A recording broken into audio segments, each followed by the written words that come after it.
के वचन पहले कुरिन्थ की पुस्तक 9 अध्याय और उसके 24 पद को पढ़ेंगे। पहले कुरिन्थ की पुस्तक 9 अध्याय 24 पद। क्या तुम नहीं जानते कि दौड़ में तो दौड़ते सब ही हैं, परंतु इनाम एक ही ले जाता है। तुम वैसे ही दौड़ो कि जीतो। परमेश्वर का धन्यवाद हो। हम लोग सभी बैठ जाएं। जीवित परमेश्वर को हम धन्यवाद करते हैं। जीवित परमेश्वर इतना भला है कि वो हमेशा अपने बच्चों को उत्साह से भरा हुआ देखना चाहता है, उनको बढ़ते हुए देखना चाहता है, उनकी उन्नति देखना चाहता है, उनकी भलाई देखना चाहता है, उनका भला भविष्य देखना चाहता है। और इसलिए हम उस जीवित परमेश्वर को धन्यवाद करते हैं। आज जो हम परमेश्वर का वचन जो पढ़ा गया, परमेश्वर ने मुझे बताया कि इस वचन को जिसमें लिखा है, क्या तुम नहीं जानते कि दौड़ में तो दौड़ते सब ही हैं। क्या तुम नहीं जानते कि दौड़ में तो दौड़ते सब ही हैं, परंतु सबके सबको इनाम नहीं मिलता है, किसी एक को इनाम मिलता है। लिखा है, इनाम एक ही ले जाता है, तुम वैसे ही दौड़ो कि जीतो। हालेलुया। जब मैं इस वचन को ध्यान में रखा तो परमेश्वर ने मेरे हृदय में डाला, अगर मनुष्य के जीवन में कंपटीशन की भावना, स्पर्धा की भावना नहीं है, एक विश्वासी के जीवन में विशेष करके हम लोग प्रभु के लोग हैं, और इसलिए यदि हमारे जीवन में आत्मिक स्पर्धा की भावना नहीं है तो हम लोग क्या हैं? हम लोग एक ऐसे मसीह हैं जो मरे हुए के समान है। जो किसके समान है? मरे हुए के समान है। लेकिन जिसके जीवन में स्पर्धा है, जिसके जीवन में एक महत्वाकांक्षा है, जो व्यक्ति महत्वाकांक्षी है, जो विश्वासी, आप जान लीजिए कि वो क्या है? जीवित अवस्था में पाया जाता है। हालेलुया। परमेश्वर का धन्यवाद करते हैं कि वो जीवित होने का एक पहचान है उसके अंदर में। जब कोई पौधा को हम लगाते हैं, मिट्टी में डालते हैं, हम देखते हैं कि वो पौधा धीरे धीरे क्या कर रहा है? बढ़ रहा है।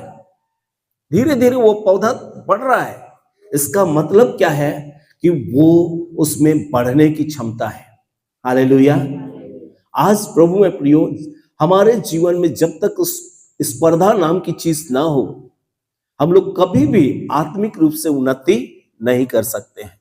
और एक विश्वासी के लिए आत्मिक रूप में उन्नति करना बहुत ही महत्वपूर्ण है, बहुत महत्वपूर्ण है। हर व्यक्ति जो ऊंचाई को छूना चाहता है, हर व्यक्ति जो अपने जीवन में उन्नति चाहता है, उसको स्पर्धा की भावना उसके अंदर में होनी चाहिए। उसके पास है, मेरे पास क्यों नहीं है? लेकिन बहुत सारे मसीह लोग ऐसे हैं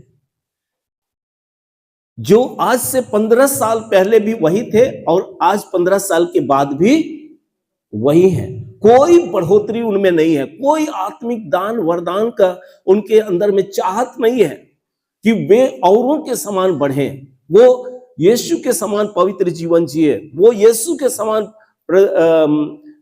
आज्ञाकारिता का जीवन जिए। कोई हमारे लिए, जब तक स्पर्धा करने के लिए हम लोग पढ़ते थे ट्रेनिंग के समय में, तो हम लोगों को यह बताया जाता था कि ये हमारे लिए बेंचमार्क है। मतलब हम लोगों को उस ऊंचाई को छूना है तो हम लोगों को उसके हिसाब से अपनी तैयारी करनी है। आज भी हम लोग प्रभु में प्रियो, मैं बतलाना चाहता हूं कि आज अगर हमारे जीवन में स्पर्धा की भावना नहीं है तो हम उसी मसीह के समान हैं जो 15 साल पहले जब वो पहला चर्च में आया और उस समय जो उसके जीवन में पाई गई जो भी बातें आज 15 साल के बाद भी वही बातें पाई जाती हैं, वही बातें पाई जाती हैं। कोई बदलाव नहीं है, कोई ऊपर बढ़ने की इच्छा नहीं है। नौकरी कर रहा था, वहां पर मैंने एक बहुत अच्छी चीज देखी, बहुत अच्छी चीज देखी। वो क्या अच्छी चीज थी कि वहां पर करीब करीब सब एक एक तरह के लोग पाए जाते थे, एक माने मध्यम वर्गीय परिवार पाए जाते थे। लेकिन ये बगल वाला हर एक चीज में उनके जीवन में कंपटीशन था। क्या था? कंपटीशन, स्पर्धा की भावना थी। लेकिन वो लोग सांसारिक रीति पर थे, हम लोग प्रभु के लोग हैं। प्रभु में प्रियो, हमारे अंदर में एक आत्मिक स्पर्धा होनी चाहिए। आत्मिक दान वरदान में हम लोगों को बढ़ने की जरूरत है। हालेलुया, परमेश्वर का धन्यवाद करते हैं। आत्मिक स्पर्धा हमारे लिए बहुत जरूरी है। हम लोग एक दो बातों को हम लोग चाहेंगे पढ़ना। सो आप मेरे साथ निकालिए परमेश्वर का वचन, पहले कोरिन्थ की पुस्तक 14 अध्याय और उसका पहला पद। 14 अध्याय और उसका पहला पद। प्रेम का अनुकरण करो, प्रेम का अनुकरण करो और आत्मिक वरदानों की भी धुन में रहो। हाँ, आत्मिक वरदानों की भी धुन में रहो, विशेष करके यह कि भविष्यवाणी करो। बस परमेश्वर का धन्यवाद करते हैं। यहां पर इस वचन को पढ़ने से क्या लगता है? प्रेम का अनुकरण करो और आत्मिक वरदानों की धुन में रहो। मतलब कैसे हम आत्मिक रूप से उन्नति प्राप्त करेंगे। जब मैं प्रभु के श्रेष्ठ दासों को YouTube में देखता हूं, मैं उस जीवित परमेश्वर का धन्यवाद करता हूं। प्रभु में प्रियो, उस परमेश्वर का मैं धन्यवाद करता हूं जो हमारे लिए क्या है, हम लोगों के लिए एक रोल मॉडल है। किस तरह से उन्होंने अपने आत्मिक जीवन की शुरुआत की और शुरू होते करते करते करते करते ये उस ऊंचाई पर पहुंच गए जहां हजारों लोग उनके द्वारा क्या हो रहे हैं? आशीषित हो रहे हैं। हालेलुया, हजारों लोग, उनकी गवाही होती है कि मेरे पास कुछ नहीं था, मेरे पास ये नहीं था, वो नहीं था, कुछ नहीं था। गांव वालों ने, लोगों ने मुझे निकाल दिया, घर वालों ने मुझे तिरस्कार किया, सब कुछ, मैं अकेला हो गया। लेकिन आज वो इसी रास्ते पे दौड़ते दौड़ते दौड़ते दौड़ते, उनकी दौड़, उनकी मंजिल कहां है? उनकी मंजिल काफी ऊंची प्रभु के नजदीक है। हालेलुया। और वो लोग इसी स्पर्धा की भावना, इसी चीज को पाने की तमन्ना लेके, वो परमेश्वर का वचन बतलाता है कि तुम आत्मिक वरदानों के धुन में रहो। आज कोई भी मां से जन्म लेते, मां के पेट से जन्म लेते ही चंगाई का काम शुरू नहीं कर दिया, भविष्यवाणी का काम शुरू नहीं कर दिया और अन्य दुष्टात्माओं को निकालने का काम शुरू नहीं कर दिया, लेकिन उसमें एक स्पर्धा की भावना है। आज हम लोग हमेशा, जिसमें स्पर्धा की भावना नहीं रहती, वो क्या करता है? वो हर एक संडे चर्च से घर से चर्च चलाता है और चर्च से फिर घर चला जाता है। उसकी जिंदगी में कोई परिवर्तन नहीं। प्रभु का वचन मैं पढ़ रहा था अभी यहां पर आने के बाद, लिखा है कि जो धर्मी लोग हैं वे लोग प्रभु के भवन के आंगनों में रोपे जाकर क्या करते हैं? बहुत फल लाते हैं और पुराने होने के बावजूद भी उनके फल जो हैं रस से भरे और लहलहाते रहते हैं। किस बात को बतलाता है? उनके जीवन में एक स्पर्धा की भावना है, प्रभु में, प्रभु की ऊंचाइयों को छूने की भावना है। इसलिए वो लोग हमेशा उन बातों को मांगते रहते हैं जिससे वो ऊंचाई को छू सके। हालेलुया। आज हम लोग, ऐसा नहीं है हम लोगों के जीवन में, है ना? हम लोग जहां पर हैं, जिस दिन हमने मसीह जीवन शुरुआत की, उस दिन से आज के दिन तक हमारे जीवन में कोई बदलाव नहीं है।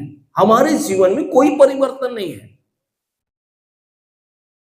परमेश्वर का धन्यवाद करते हैं। आज प्रभु में प्रियो, हम लोगों को जब हम बच्चे हैं तो बच्चे को पढ़ता हुआ देखना या उसका शारीरिक विकास होना जरूरी है, तब हम समझते हैं कि ये सही तरीके से इसका ग्रोथ हो रहा है, ये बढ़ रहा है, इसका शरीर का विकास हो रहा है, इसके दिमाग का विकास हो रहा है। अगर हम जीवित हैं, अगर हम स्वस्थ हैं, तो हमारे शरीर में बदलाव जरूरी है। आज एक आत्मिक, एक स्वस्थ व्यक्ति हमेशा ऊंचाई को छूने की कोशिश करता है। अपने जगह में वो नहीं पाया जाता है, वो ऊंचाइयों को छूता है। प्रभु में प्रियो, इसलिए स्पर्धा की भावना हमारे जीवन में होना बहुत जरूरी है। 12 पद को पढ़ेंगे, उसी 14 अध्याय उसके 12 पद को। कोई भी जन पढ़े। इसलिए तुम भी जब आत्मिक वरदानों की धुन में हो, हाँ, इसलिए तुम भी जब आत्मिक वरदानों की धुन में हो, ऐसा प्रयत्न करो। मतलब उस ऊंचाई को छूने के लिए, जैसा मैंने उदाहरण दिया कि मेरे पास साइकिल है, बगल वाले के पास बाइक है, वो चाहता है कि मैं कैसे करूं कि मैं भी इस लायक हो जाऊं कि मैं एक अच्छी बाइक खरीद सकूं। क्या है? स्पर्धा की भावना। हालेलुया। स्पर्धा की भावना, जब तक स्पर्धा की भावना हमारे जीवन में ना हो, हम कभी भी आत्मिक रूप से उन्नति नहीं कर सकते हैं। और प्रभु में प्रियो, हम लोगों को प्रभु ने इसलिए रखा है कि हम प्रभु की सिद्धता में धीरे धीरे धीरे धीरे उस ऊंचाई को छुए। Hallelujah, hallelujah. परमेश्वर का धन्यवाद करते हैं। लिखा है, जब आत्मिक वरदानों की धुन में हो तो ऐसा प्रयत्न करो कि तुम्हारे वरदानों से की उन्नति से कलीसिया की उन्नति हो। एक दिन जब हम कलीसिया में एक साधारण सदस्य के रूप में पाए गए थे, लेकिन आज प्रभु का वचन कहता है कि तुम उस कलीसिया के लिए एक नमूना बन जाओ, उसके उन्नति का कारण बन जाओ। आज हम किस जगह पर पाए जाते हैं? आज हम जीरो से क्या हीरो बन पाए हैं, या हीरो बनने के लिए हम आगे बढ़ चुके हैं। आज जब तक हमारे अंदर कुछ कर गुजरने की तमन्ना ना हो, स्पर्धा की भावना नहीं हो, हम कभी भी अपने जीवन में परमेश्वर की आशीषों को के लिए भूखे और प्यासे ना हो, हम कभी भी उस ऊंचाई को नहीं छू सकते। कभी भी हमारा जीवन दूसरों के लिए आशीष का कारण नहीं बन सकता है। आज एक मसीह के जीवन में स्पर्धा की भावना बहुत जरूरी है। परमेश्वर का वचन मेरे साथ निकालिए, पहला कोरिन्थ की पुस्तक, इब्रानी की पुस्तक और उसके 6 अध्याय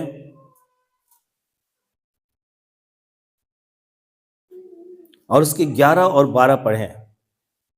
पर हम बहुत चाहते हैं कि तुम में से हर एक जन अंत तक पूरी आशा के लिए ऐसा ही प्रयत्न करे। हाँ, पर हम बहुत चाहते हैं कि तुम में से हर एक जन अंत तक पूरी आशा के लिए ऐसा ही प्रयत्न करे।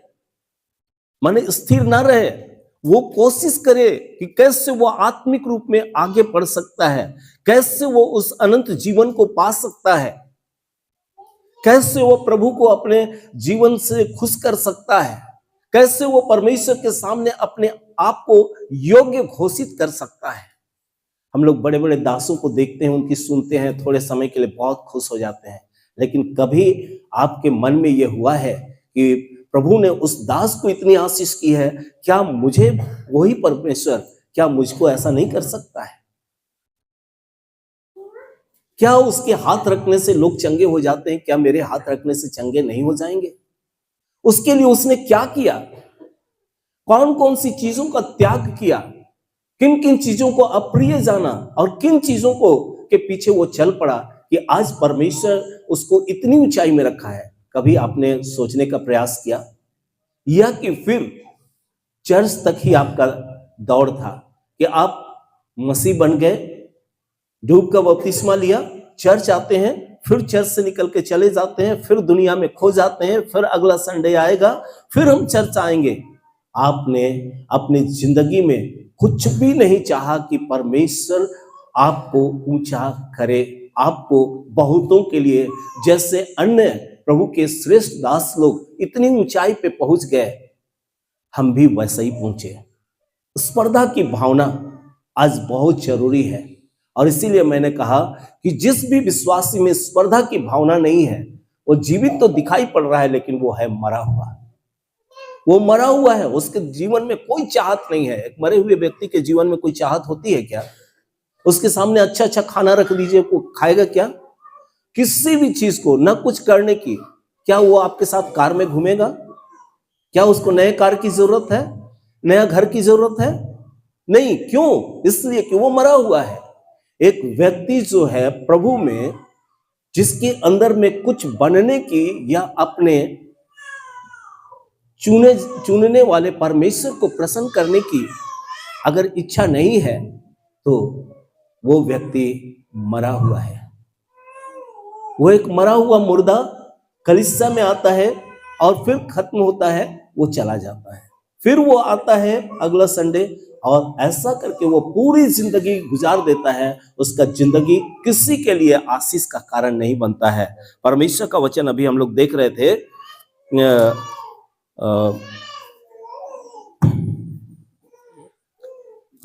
परमेश्वर का वचन हम लोग देख रहे थे ना, पहला कोरिन्थ की पुस्तक 14 अध्याय और उसके 12 पद को एक बार हम लोग इस वचन में जो आ चुके हैं, इसके पहले एक बार देख लेते हैं। 12 पद पढ़िए। इसलिए तुम भी जब आत्मिक वरदानों के धुन में हो। हाँ, हम लोग धुन में हैं।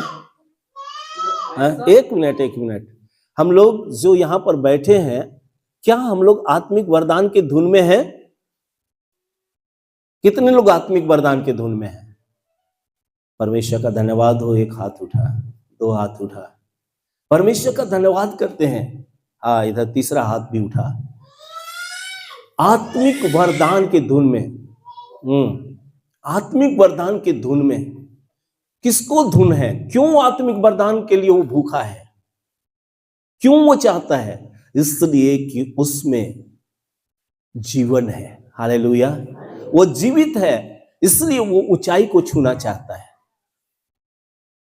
वो ऊंचाई को छूना चाहता है, वो उन्नति करना चाहता है।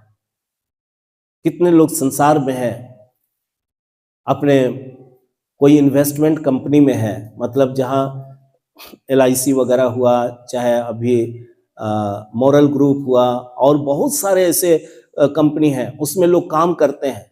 उनको पूछिएगा, जैसे आंखें उनकी खुलती है, उनके सामने एक तस्वीर आता है, आज फलाने के पास जाना है, आज उसके पास जाना है, आज उसको क्या करना है, अपने कंपनी के बारे में बतलाना है, मेंबर बढ़ाना है, ताकि मैं इससे ऊंचाई पर जाऊं, इससे ऊंचा उठूं।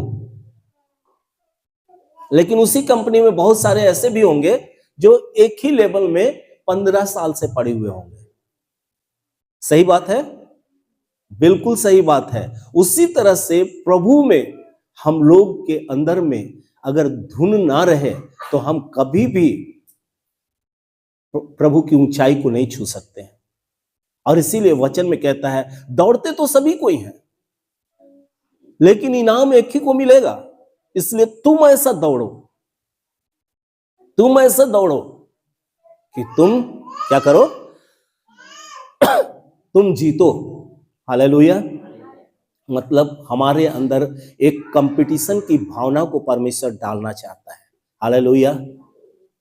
जब हम लोग स्कूल में पढ़ने वाले लोग, जो थोड़ा सा बच्चे जो तेज होते हैं, देखिएगा, अगर उसको 98 नंबर आया तो वो सोचता है कि मेरा 98 क्यों आया, 100 क्यों नहीं आया। लेकिन एक विद्यार्थी ये भी होगा कि 30 नंबर लाया पास मार्क, अब पूरा खुश कि हम पास तो हो गए। वो उतना ही में है, और वो कभी भी आगे अच्छा मार्क्स नहीं ला सकता है। क्यों? क्योंकि वो उतना ही में संतुष्ट है। लेकिन एक जो है वो 98 लाने के बाद भी वो खुश नहीं है। कई एक बार ऐसा होता है कि साथ में घूमने वाला लड़का जो है, एक को बहुत अच्छा मार्क्स आ जाता है, दूसरा को, जबकि वो भी वैसे ही तेज है, उसको कम आता है, तो वो लोग सुसाइड तक कर लेता है, इसलिए कि अच्छा मार्क्स क्यों नहीं आया मेरा। उसके अंदर एक भावना है कि वो उससे टॉप में कोई नहीं जाना चाहिए। क्या हम लोग आत्मिक रूप से ऐसी स्पर्धा की भावना हमारे जीवन में है? आप उस स्पर्धा में उस धुन को, उस आपके अंदर में जो चीजें हैं, जो एम्बिनेशन है, आपका एम्बिशन है, जो उसको पाने के लिए आप क्या कर रहे हैं, किन किन चीजों को छोड़ रहे हैं और किन चीजों को अपना रहे हैं, और कितने देर आप परमेश्वर से सहायता पाने के लिए उसका ट्यूशन ले रहे हैं, उससे ट्यूशन ले रहे हैं।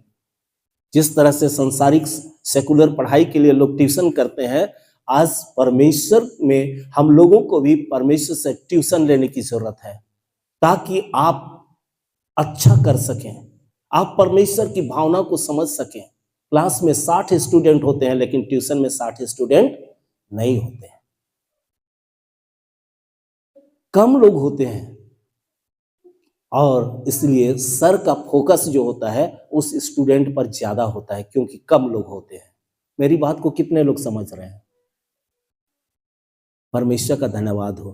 तो आप में से मैं पूछना चाहूंगा कि कितने ऐसे लोग हैं जो स्पर्धा की भावना जिनके अंदर में है, परमेश्वर के लिए कुछ कर गुजरने की इच्छा कितनों में है? हालेलुया। परमेश्वर आप लोगों को आशीष करे, परमेश्वर आप लोगों को आशीष करे। हमेशा परमेश्वर आप लोगों से इन दिनों में बातचीत कर रहा है, आपको वो अपने जैसा देखना चाहता है, अपने जैसा देखना चाहता है।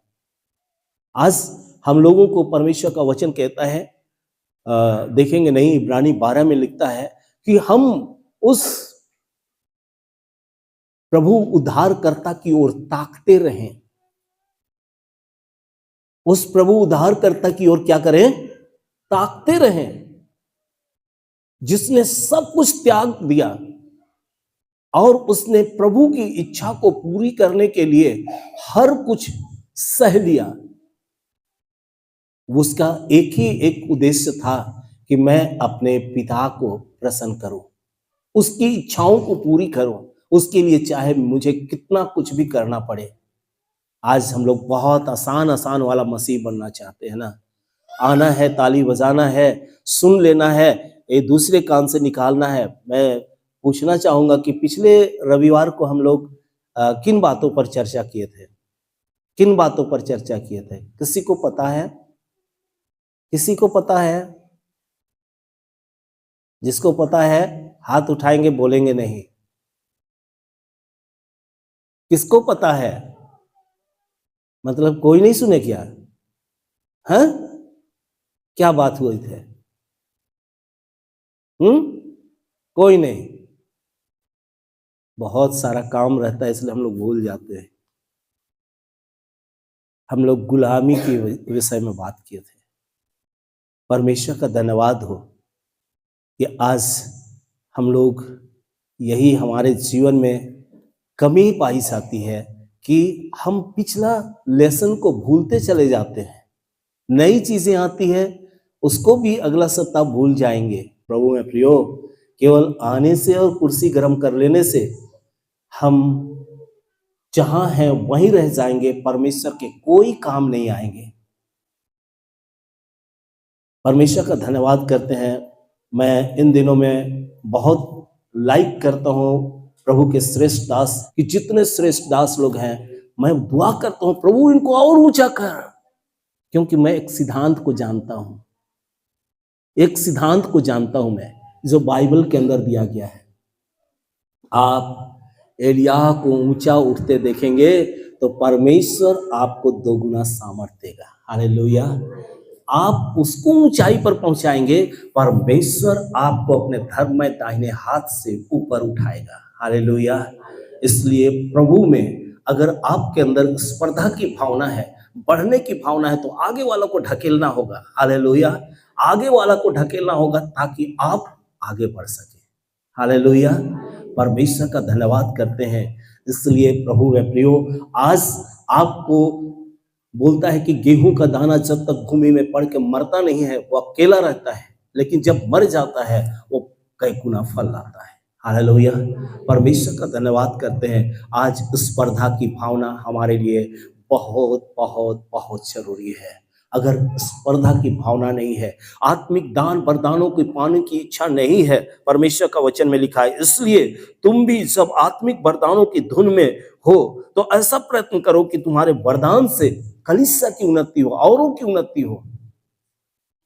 परमेश्वर का धन्यवाद हो। इसलिए प्रभु में प्रियो, आज हम लोगों को आत्मिक बातों को ढूंढने की जरूरत है, आत्मिक वरदानों को पाने की जरूरत है। उसके बिना हम कुछ भी नहीं है। हालेलुया, उसके बिना हम कुछ भी नहीं है। सो परमेश्वर का धन्यवाद करते हैं।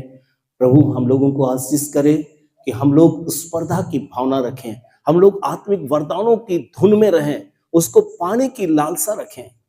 कई एक और वचन है, लेकिन इस समय मैं आगे की ओर नहीं बढ़ना चाहता हूं, यहीं समाप्त करना चाहता हूं। अगर आपके पास नहीं है और दूसरे के पास है, तो आप सोचिए कि वो उसके पास कैसे आया, आपको वो चीज हासिल कैसे होगा। उसके लिए आपको क्या करना होगा? क्या जमीन बिक्री करनी होगी? आपके पास जो संपत्ति है वो बेच के खरीदना होगा? एक व्यक्ति था, मत्ती की पुस्तक में लिखा है, वो अनमोल मोती की खोज में था, और जब उसको वो अनमोल मोती मिल गया तो वचन में लिखता है उसने जो कुछ था वो सब कुछ बेच डाला और जाकर उस मोती को उसने क्या किया?